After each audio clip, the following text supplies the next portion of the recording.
Миний бие менчи овта мандах гэдэг. Аус аймгийн Чандман сумын шинэ нэгдлийн гишүүн хүн. Баян Чандман сумд ирснээс хойш 60 жил амьдарч байна. Энэ сайхан нутгаа төрсөн нутаг шигээ бодож явдаг. Тэгээд өнөөдөр би үр очтойнэр хамт 3 яриа сайхан амьдарч байна. Миний 1970 онд энэ суманд ирж 70-70 онд эвлийн ажил хийж байгаа. 85 онд сангийн ажихуу боловсон хүчин удаагийнхаар бол хүний нөөцийн ажлыг хийж байлаа.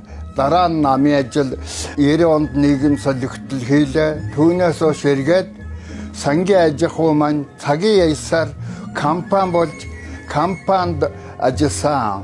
Компани 1-2 дугаар дүрмийг бичиж хүнд цагийг давж тэр үед энэ цагтаа золгож байлаа. Тийм учраас энэ манай сумын хамт олон бол гаднаас ирсэн хүмүүс их өлжитэй сайхан газар байдаг юм аа.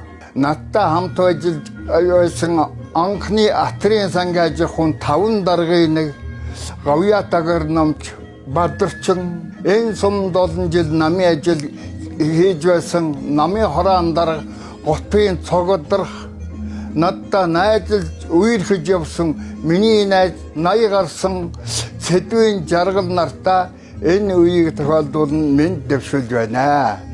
Ингээд сумынхаа 90 жилийн ойг хийхаар зориглон зүтгэж байгаа манай сумын засаг дарга түүний тамгын газар хуралд гүн талархлаа эрхий тэгээ сумын нийт хөдөлмөрчтэй сум байгуулсны түүх 90 жилийн он баярыг мэндийг дэвшүүлж байна. Энэ сум гэдэг маань 1936 онд Замтын амд байгуулагдсан анхны нэгдэл юм шүү дээ.